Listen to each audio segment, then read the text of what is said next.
Today I'm going to take you through my collection of tarot history books in no particular order, but I'm going to try to group them into sections. I'll start with entry level, I'll then do some academic books, I'll then do some like fake academic books, and I'll finish up with some problematic books. I don't have very many entry-level tarot history books because I did without kind of like beginners tarot books for many years, and I'm partly self-taught. And then when I did decide to be a bit more, professional about the whole thing, I was no longer going in at entry level because I kind of intuitively knew quite a lot about tarot. So I dived in. But anyway, here are a few books that you might like to try if you're just starting out. They may not be the best beginners books. I know that there are some very highly thought of beginners books that I don't have in my library. But anyway, here are some kind of recommendations.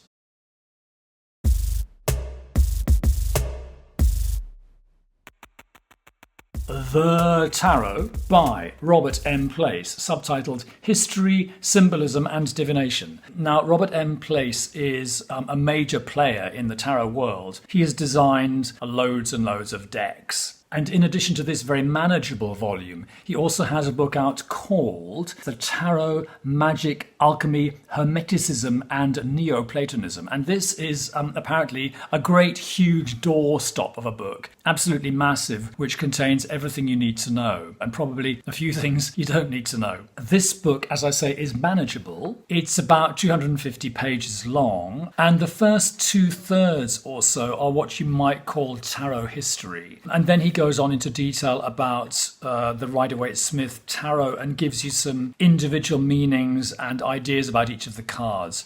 That's the second half of the book, which is perhaps not the half of the book that I'm here to recommend to you. The first half is pretty good. Robert M. Place is a designer. He's someone who creates tarot cards, and so this makes him a very interesting, witness, if you like, for the history of tarot. He talks about cultural influences that were around at the birth of tarot and how they feed into card meanings and the way people create tarot cards. It's short-ish, it's digestible, it's pretty reliable, it's nicely written, it's a friendly, readable voice, and you can't go far wrong with this one. You could buy it sight unseen, and I think you'd be fine. But yeah, we're talking about tarot history today, and so I have another, what you might call, starter's book. Here's a book by Paul Huson. It's from the 70s. It's called The Devil's Picturebook. And it was quite groundbreaking in its time because in those days people didn't really talk much or write much about tarot cards, and they didn't talk much or write much about things like witchcraft, which Paul Huson was also into. This is another cultural influences kind of book. It's very much about the old pan-pagan religion that existed before Christianity. And it's very much about how that religion, or how those various religions and spiritual traditions underlie tarot. Paul Huson's a great writer. I'm a fan of his. And so I kind of always recommend his work. What I would say about this one is it doesn't really maintain its focus on tarot history. It sort of constantly goes off to talk about the history of paganism. But if you want to be a wiser and better read person, then this book, Devil's Picturebook, is a pretty good book to have on your bookshelf. It doesn't really, it doesn't really settle any arguments about the birth of tarot. It doesn't really give you dates and people and facts. Not really. Paul Huson's agenda is slightly different in this book. Later he writes another book which is much more historical, but entry level, pretty good. Now I want to talk to you about this book here, The Tarot by Jessica Hundley. It's Taschen's take on tarot, and I reviewed it already on my channel, and it's a gorgeous coffee table tome. It's heavy enough to, press flowers with. It's got hundreds and hundreds of pages of lovely, lovely pictures of tarot cards. So the book is about tarot design. It's quite expensive. It's a gorgeous piece. And you don't buy it because of the fact that there are some chapters at the beginning about tarot history. You buy it because you want to look at the marvellous, gorgeous pictures. Having said that, and I do highly recommend this book if you can afford it, or if you can get someone else to buy it for you. Having said that, there are some chapters at the beginning about the history of tarot, and they're very good. And particularly good is the last 4 pages of the text before you get onto the pictures, where you get Cheryl E. Smith's Tarot Heritage Timeline. It's actually in 6 pages. You get a timeline showing all the important dates in the history of the development of tarot from 1215, if you please, through till 2018. And that's pretty fantastic. So, I recommend this book as a book anyway. It's a lovely thing to have around. And the bonus is you get some solid tarot history at the beginning. Okay, last in my entry-level section is The Tarot by Alfred Douglas. And this, as I keep saying, ladies and gentlemen, is the book that I learnt tarot with. Little did I know at the time that it's actually not a terribly good book. It's respected because Alfred Douglas is a respected tarotiste. He comes from a lineage of respected tarotists. He was taught by someone who was taught by someone who was taught by the Golden Dawn and so forth. And what's interesting about this book is that in the creation of the book, he got his son-in-law to create alternative illustrations to the 78 cards with illustrated pip cards. And this was again in the early 70s. And then I think after the book was published, these illustrations were coloured in and turned into a tarot deck called the Sheridan Douglas, which was available then, went out of print, and has been reprinted. And that's a really interesting deck. It's quite stylish. It's close to the RWS, but it's not the RWS. It's a real creation in its own right. His section on the meanings of the cards is great, at least in the pip cards. And it was enough to set me up as a tarot reader for many years. He starts off with tarot history, and ladies and gentlemen, it is my painful duty to tell you that it's actually not very good on the subject of tarot history. The research is out of date, and in a sense, the worldview is a bit out of date. It's a bit like Rachel Pollack in 78 Degrees of Wisdom, and it's not coherent. So yeah, get this book if you want to enjoy it as a curiosity, but don't hold your breath. Alfred Douglas's History of Tarot is not particularly good. Okay, next section, academic tarot history books, or rather academic tarot history book. Sounds a bit dull, but stay tuned because this section contains what may be my big recommendation. A Cultural History of Tarot. It has fantastic academic credentials. And as I've said before in my review of this book, it's very short. Yes, I have given this book a full review. You can find it in my book reviews playlist, and it'll give you a fuller insight into what this book is about. But for now, just let me say that in this very nice book, Helen Farley gives you the whole history of tarot in about 175 pages. The style is a bit dry sometimes, not always, and sometimes it's so packed with facts that you have to concentrate. You might have to have a little cup of coffee before you read this one, ladies and gentlemen, but once you've read it, you know the facts. Clearly, the facts of tarot history are disputed, and not everything in this book is uncontested. There are things that she, as a strict academic, is very clear about. She's examined the evidence, she's assembled all of it, and the footnotes go on for hundreds of pages. It's so well done, so professionally done. But as I say, she's assembled the facts and she's come to her conclusions about how tarot was invented and how it developed. And those conclusions are probably right. But there are respected tarot writers who disagree with what Helen Farley says in this book. So later on, you will hear, dissenting voices. But I think as a foundation, this is really good. And in a sense, I wish this had been the first tarot history book that I had read, because it just gives you a really good basis, and it saves you a lot of time in a way, because her description of the birth of tarot, it's so atmospheric, it's so well painted. She talks about 14th century Italy and what a truly frightful place that was, and how the ordinary citizens were being horribly oppressed by the dukes who ruled over them. And out of all this horror, in a way, came this pack of cards. And that's really interesting.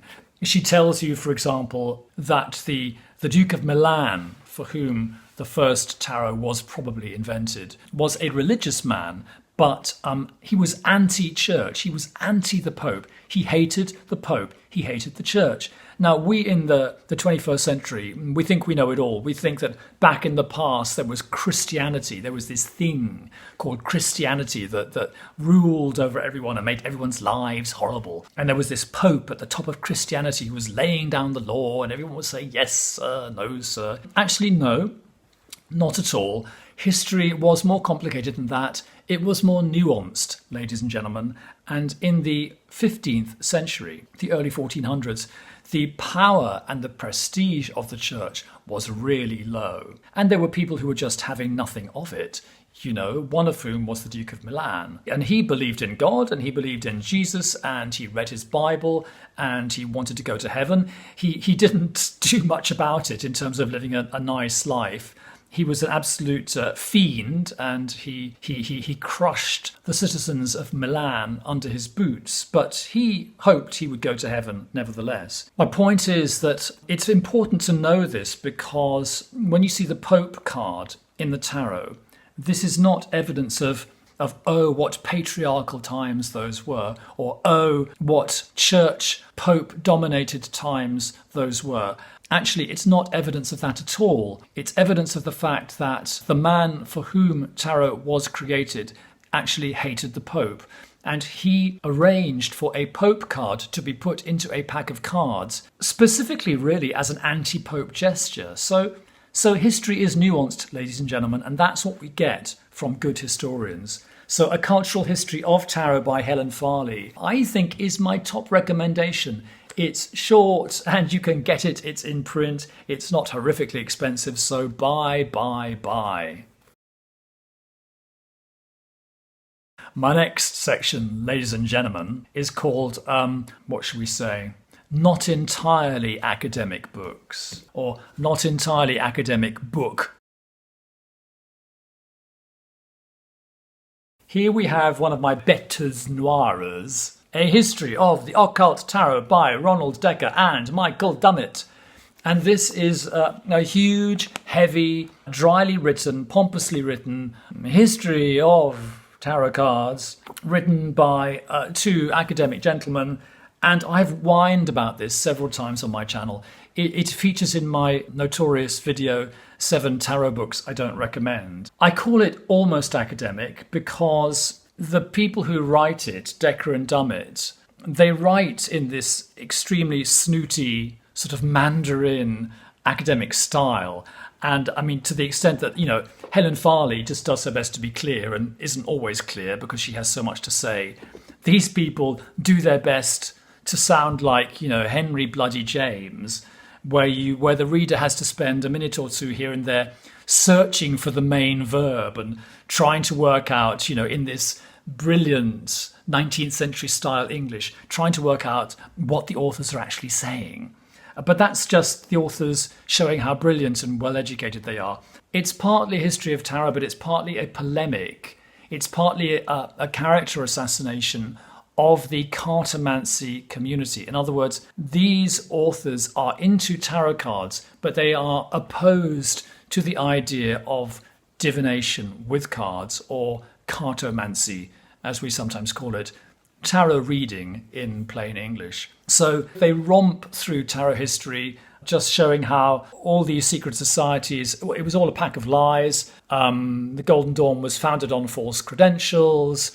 There was no this, there was no that. Tarot readers cheated on their wives, ladies and gentlemen. What fiends they were. And Helen Farley, bless her, who is not a card-carrying member of the New Age, I don't think, she points out that the tone of this book, snooty though it is not, strictly speaking, academic, because their distaste, their animus against tarot readers is such that it colours the style, and they cannot calm down and tell us the history of tarot because they're so obsessed with telling us about how awful tarot readers are. So, yeah, it does contain quite a lot of interesting stuff. It contains the bad news, and in some ways, I think, as tarotists, we need to know the bad news. We need to know, for example, that the Golden Dawn was partly an imposture, that it was founded on the strength of fake documents and so on and so forth. We need to know what the accusations against tarot readers and psychics and cartomancers are. And so if you can bear it, read this book and it'll make you stronger. If you don't fancy it, just walk on by, ladies and gentlemen. Just walk on by, because you can live without this one. Now, my next section is quasi-academic books. It's sort of semi-academic books. And these are books that I like, but I wouldn't say are entirely presented in the academic style, with hundreds and hundreds of footnotes, entirely presented as things to go into libraries and establish the facts beyond the shadow of a doubt. And interestingly enough, we have here, this one is by Ronald Decker and Michael Dummett. This one here is by Ronald Decker. So one of these guys, one of these two anti-tarotist guys, one half of this team, breaks away and writes this book, which is not anti-tarotist. It's actually, in a sense, it's pro-esoteric. It's called The Esoteric Tarot. It's by Ronald Decker. And I do recommend it. It's one of the few, in fact, one of the two books I know, which is extremely well researched, extremely knowledgeable, well written, readable, nicely presented, nicely printed, nicely designed, and it contains quite a lot of very interesting information about the formation of tarot. It's not entry level. It's not for beginners. I think it would drive a beginner absolutely insane, because even though it starts at 20 mph, it ends up at 200 mph. In other words, as it gets going, it becomes more and more and more esoteric. So by the time you're about halfway through the book, it's talking about complicated astrological correspondences. And then it goes into Kabbalah, ladies and gentlemen. And I know I'm not brilliant because I don't understand Kabbalah. And my eyes glaze over whenever someone starts talking about it. But I think it's fair to say that Kabbalah is a fairly hardcore thing in terms of esoteric disciplines.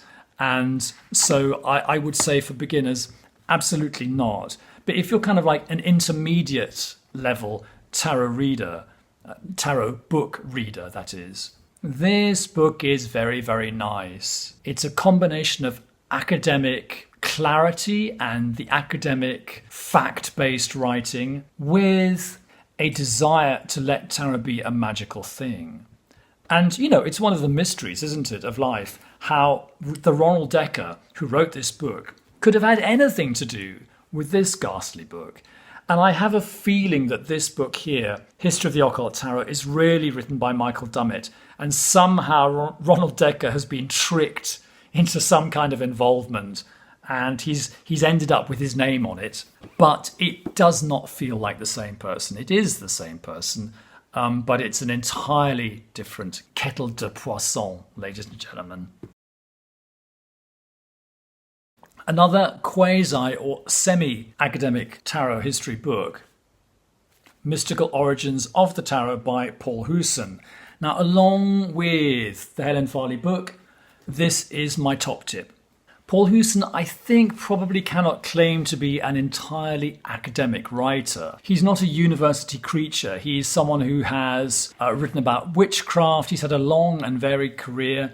He's clearly someone who is involved in esoteric stuff. He doesn't have that academic professorial distance, that coolness that, I wouldn't get my hands dirty with, going to a coven or reading tarot cards or stuff like that. No, he is involved. He's also had a real life in the real commercial world. He's been a screenwriter and a TV writer. So he's a very interesting guy. He has personally designed and drawn his own deck, the Dame Fortune's Wheel Tarot. Kind of recommended. Quite a strange one, but, an achievement. And he has had a long career as an esoteric writer. So we have this, The Devil's Picture Book from the 70s. And then we have much, much, much later. Look, we've got, by Paul Huson here, The Coffee Table Book of Witchcraft and Demonology, Mastering Herbalism, How to Test and Develop Your ESP, and so forth. So clearly he's had a long and fabulous writing career. And then this book came out in 2004. He says that he started writing it as a sort of update of this one, Devil's Picture Book, which did need updating because a lot of new research had come in. And then in the course of writing it, he realised that he wanted to write really a completely new book. And I think this is Huson's really good book. It is focused on the tarot. It doesn't veer off all the time to talk about paganism. And when I was researching my book, which I have finished and which will come out hopefully soon, this was the most useful book I found. It starts off with a very good history of tarot, and then it talks about the cards on a card-by-card basis. And it also talks about the cartomantic interpretations of each card on a card-by-card basis. And it does that historically. So with each card, it gives you a historical overview of what this card meant over the centuries. And it's done very well. It's very well researched. It's not the only book in the world to do that. For example, I believe that one of the Anthony Louis books gives you a list of historical interpretations on a card-by-card basis. I think this is something which people have started to do in the past decades. But certainly the Paul Huson book is extremely nicely done and extremely helpful. He doesn't agree with everything Helen Farley says. For example, Helen Farley says there is absolutely no evidence of tarot cards being used for divination or cartomancy pre-18th century. Paul Huson goes head-to-head with her on that because he says, for example, there was a woman in the 16th century tried for witchcraft, and part of the evidence against her was that she possessed tarot cards. So in other words, there is evidence that even in the 16th century, tarot cards were considered an occult device. So I guess, the bottom line is that the more widely you read, the more you will hear dissenting voices. But if you're reading good people, you will get a feeling for who is coming from which direction. Paul Huson is less academically based than Helen Farley. And on a couple of occasions, Helen Farley she picks up on one of Paul Huson's theories and kind of disproves it. But on the other hand, in Helen Farley's book, you see her also saying things which she thinks she's proved, but you think to yourself, well, I'm not sure whether that is proof. But one wants to read both these books because they're both good. And they're not entirely in opposition to each other. They come from different places. And I think both of them belong on your shelf. So which of the two would I recommend as my number one tip? I mean, if you only had one of them to take away with you and read on a desert island, I think it would be this one because it's more magical, because it's more about magic. And because it's written by someone who clearly believes in magic. But I think really, at the end of the day, you need both. Okay, lastly and leastly, my section on problematic tarot history books. And I have found that, I have one book on my shelf which is so problematic, I won't even honour it with the name of being a tarot history book. But I'll come back to that in another video. I found that the problematic books tend to be about Pamela Colman Smith, and I've got two here. Here we have Pamela Colman Smith, by Dawn G. Robinson, and I have already moaned about this book in my notorious 7 tarot books I don't recommend video. I will touch on it briefly. Maybe one of these days I will have the strength to give it a full review on its own. I have possessed this book, ladies and gentlemen, for about 2 years, and I still haven't finished it. I'm about 20 pages from the end. It's like wading through molasses. It is so badly written. You know, the author of this book, all through the book, ascribes, like, this is a very grammatical point, but it's very disturbing in a writer. All through the book, she has subordinate clauses with the wrong subject and the wrong object in them. For example, when Abba said, "And rattling on the roof, I must have heard the sound of rain."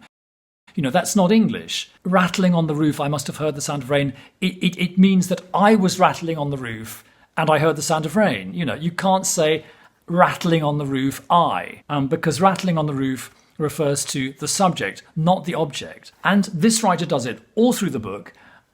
She uses words strangely. The book apparently is self-published, or at least if it wasn't self-published, it was published by a publishing firm that doesn't use an editor. The style of it is the strangest mix of the snooty academic, just mixed in, sometimes in the course of one sentence, with complete vernacular, complete sort of reality TV chat language. Now, the reason why I mention this book at all is because, in a certain strange way, it's a meticulous production. It's got its share of footnotes, but it has no perspective. It doesn't really talk about Pamela Colman Smith's creation of the tarot. It spends scores of pages talking about Pamela Colman Smith retiring to Cornwall and writing to the bishop, trying to get him to send her some cash so that she can maintain a Roman Catholic chapel. I mean, it's got no focus, and it drives you up the wall. But I do hope to finish this book before I die, ladies and gentlemen, and when I do finish it, it will be my reluctant duty to give it a full review. Lastly, but not quite leastly, we have Pamela Colman Smith, The Untold Story. As I quipped in my review of this book, it is Pamela Colman Smith, The Untold Story, because you get to the end of the book and the story hasn't been told. It's basically coffee table. About 3/4 of it is pictures, which I applaud. I mean, it's gorgeous. It's a gorgeous coffee table book about Pamela Colman Smith's art. And that's what we want. And so, in a sense, it tells her story, but it tells her story by showing her art, and the art is left to speak for itself. It's got chapters written by 3 writers, Mary K. Greer, Elizabeth Foley O'Connor, and Melinda Boyd Parsons. The historical chapter is written by Elizabeth Foley O'Connor. And the problem is that there isn't very much known about the life of Pamela Colman Smith. And I mean, I know Elizabeth Foley O'Connor has written a full book about Pamela, which is out of print. It costs, over £100 if you want a paperback of it, which I'm not going to pay. And so maybe she has done a lot of research and maybe she knows a lot of stuff. But the chapter on Pamela in this book, it's just not nicely written. It's not engagingly written. It's not much fun. And so you've got these 2 things to deal with. Firstly, you've got to deal with the feeling that the story of Pamela cannot really be told because no one knows what it is. And secondly, this is being written by a not very engaging writer. So in terms of tarot history, this book is not much cop. And then to cap it all, you have a chapter by Mary K. Greer, one of the queens of the tarot scene, called Pamela's Legacy. And in that chapter, Mary K. Greer manages to slip in some quite wrong assumptions about Pamela's involvement in the creation of the RWS. I mean, wrong in that Mary K. Greer, quite significantly underestimates Pamela's contribution to the RWS, which in a book dedicated to Pamela Colman Smith is quite a strange thing to happen. So while I do recommend this book, I don't recommend it as a tarot history book. Those were my thoughts about my small but charming collection of tarot history books. I'll be back next week, God willing. Bye, everybody.